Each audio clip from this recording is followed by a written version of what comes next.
Once upon a time, in a small and dusty village, lived two brothers named Kofi and Kwame. They did not have much at all, just a tiny hut with a leaking roof and some worn-out clothes. Every day, Kofi and Kwame would watch the other villagers who were also poor, struggling to make ends meet. The brothers dreamed of a life filled with good food, nice clothes, and maybe even a big house someday. They wanted to be rich, and they were willing to do anything to make it happen. One evening, as the sun was setting, Kofi and Kwame stood outside their hut and talked. "We can't keep living like this, Kwame," Kofi said, scratching his head thoughtfully. Kwame nodded. "Yes, we deserve better. We should go somewhere new, somewhere that has big opportunities." After thinking about it, the brothers decided to leave their village and start fresh somewhere else. They heard about a place called Afa, a lively town where people were set to find work and even make money.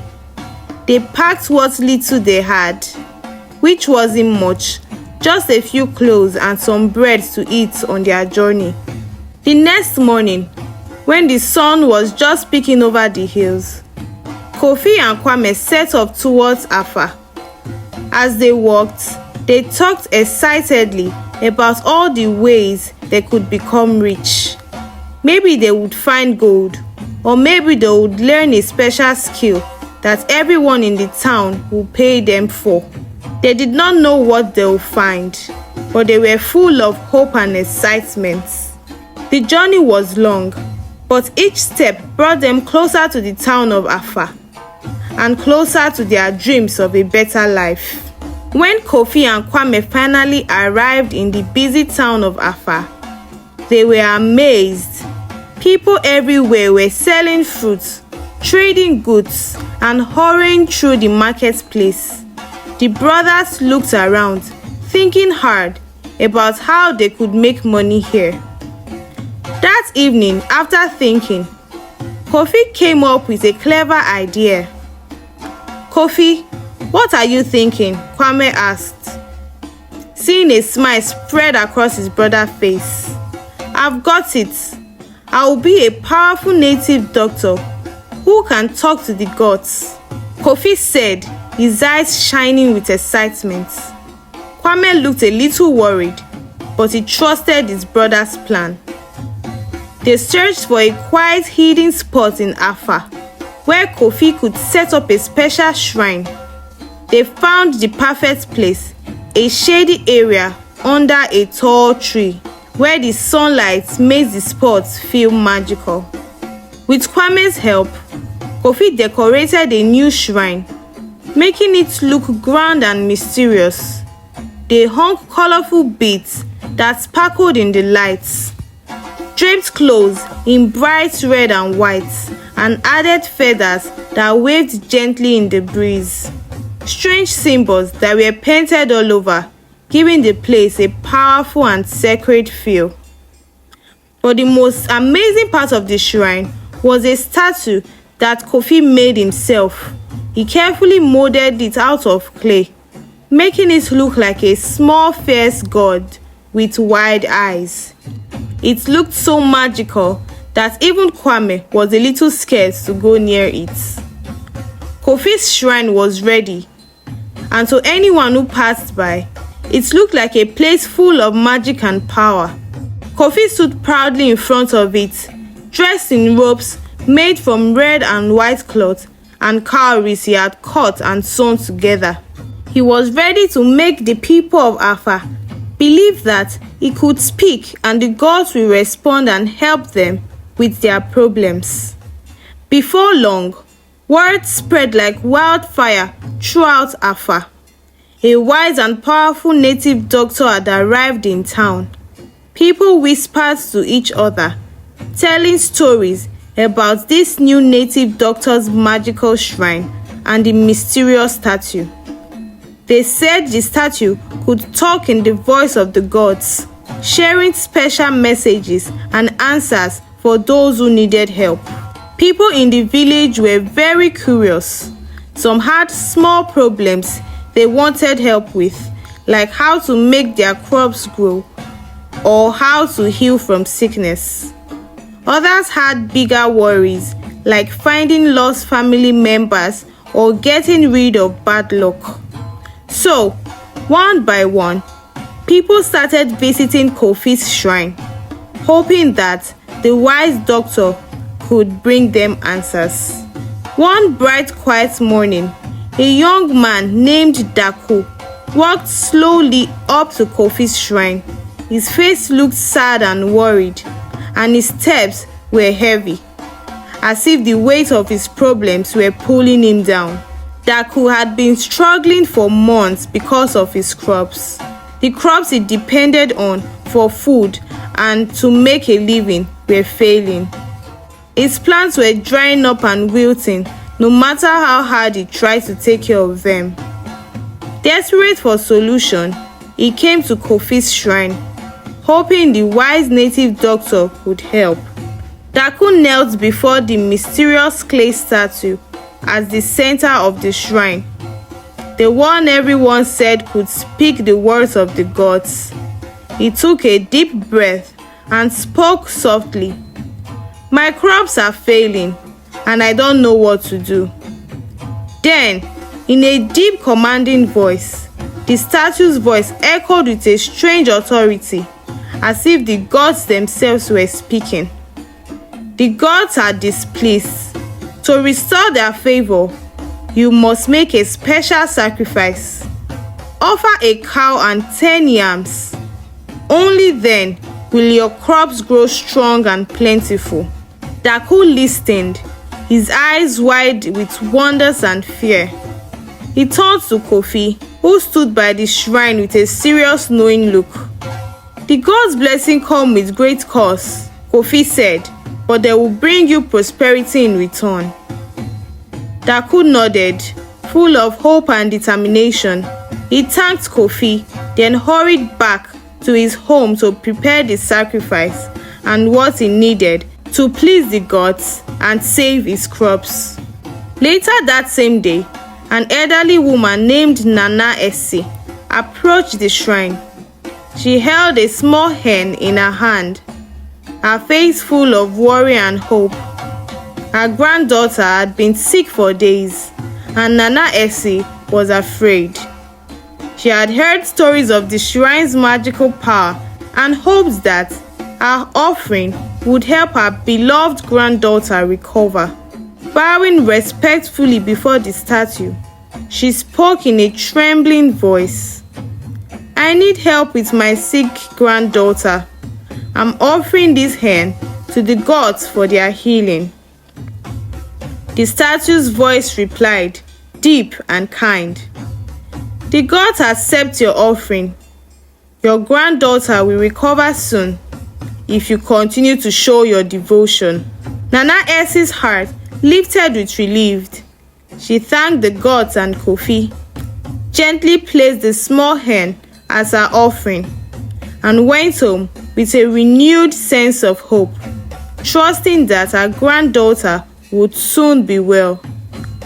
Kofi watched her go, pleased that his plan was working and that more people in the village were beginning to believe his powers. As the days went by, news about the powerful shrine and the talking statue spread throughout Afa like ripples in a pond. One by one, more and more villagers came, each with their own hopes, worries, and dreams. They came with offerings in their hand.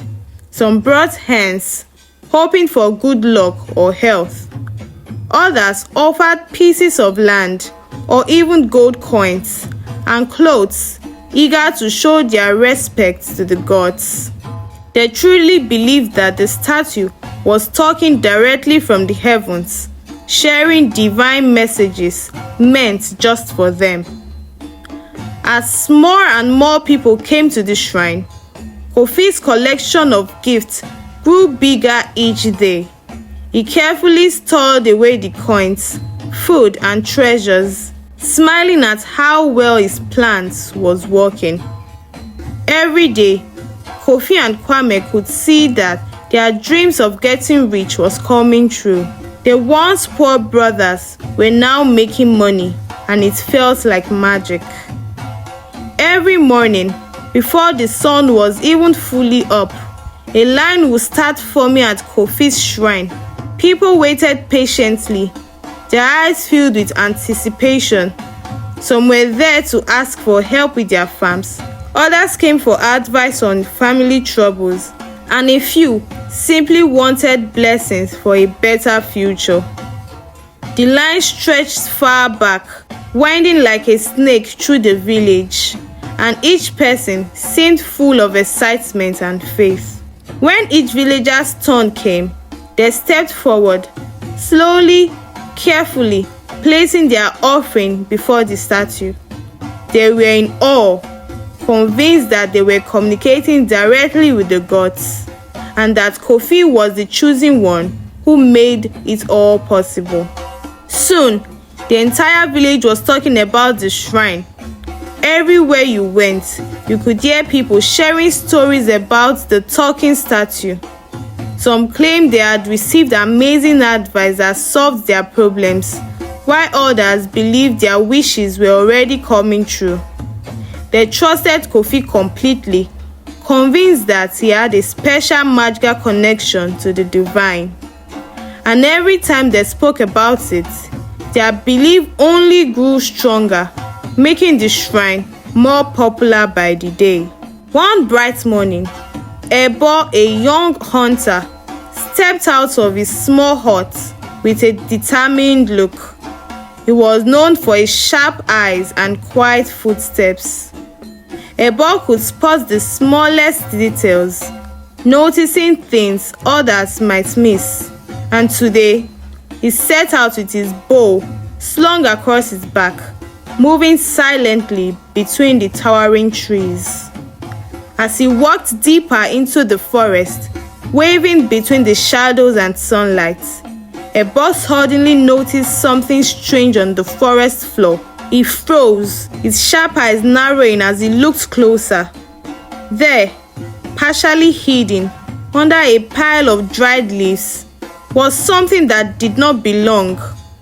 A long metal pipe sticking out of the ground. "What is this doing here?" Elle muttered to himself, puzzled. Pipes did not grow in forests, and he looked completely out of place.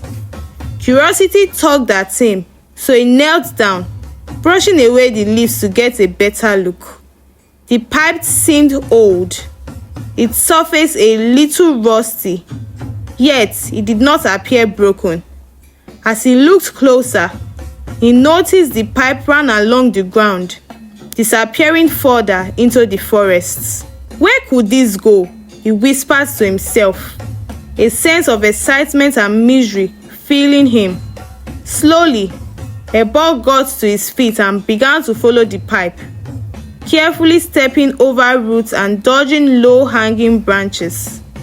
Each step made his heart beat a little faster, his curiosity growing with each stride. After following the pipe for some time, Elle's eyes suddenly widened in complete shock. He had reached the end of the pipe, and it connected directly to Kofi's shrine, to the very statue that everyone believed was an oracle. The truth hit him like a clap of thunder. This was no divine magic, it was a trick. Elle stood there, his mind racing and his heart pounding, barely able to believe what he had discovered. The very next morning, Elle gathered a few of his closest friends and shared the surprising discovery about the statue and the hidden pipe. His friends could hardly believe their ears. They had all trusted Kofi's shrine, thinking the statue could really speak the words of the gods. But now, knowing it was all a trick, they felt both amazed and upset.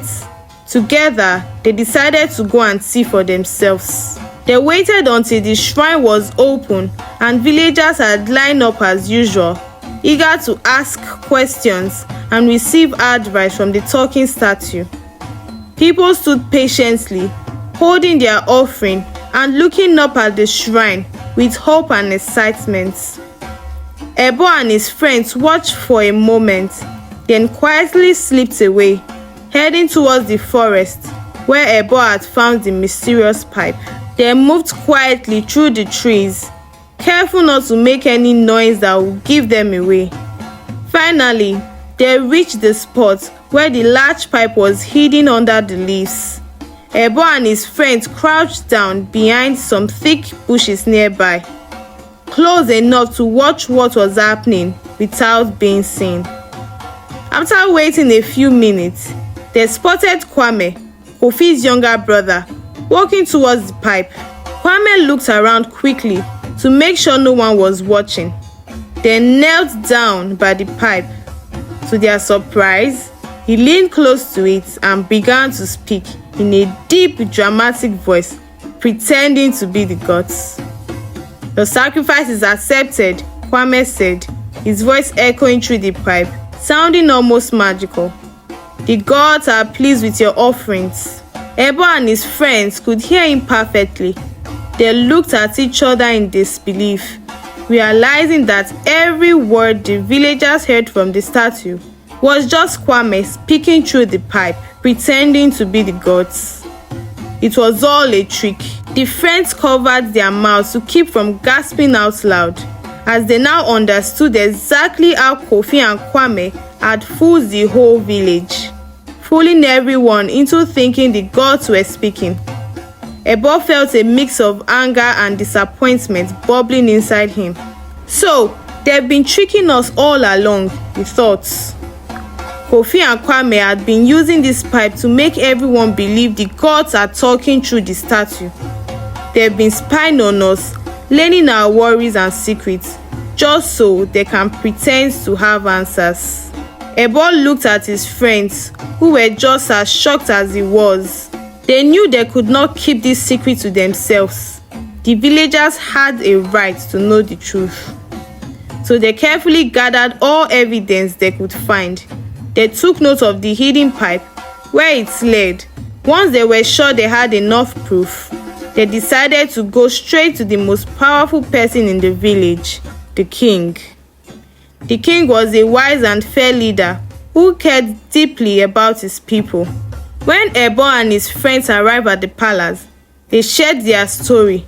The king's face grew dark with anger. He could not believe that Kofi and Kwame, whom the villagers had trusted, could put such a cruel trick on everyone. The king's voice trembled with fury as he called for Kofi and Kwame to come to his palace immediately. When the brothers arrived, they could tell something was wrong. They stood before the king, looking nervous and avoiding his piercing gaze. The king did not hold back. He explained how he now knew about their fake shrine, the hidden pipe, and how they had been tricking the villagers just to make money and collect gifts. Kofi and Kwame hung their head, realizing their scheme had finally come to an end. "You have betrayed the trust of this entire village," the king said, his voice firm and unyielding.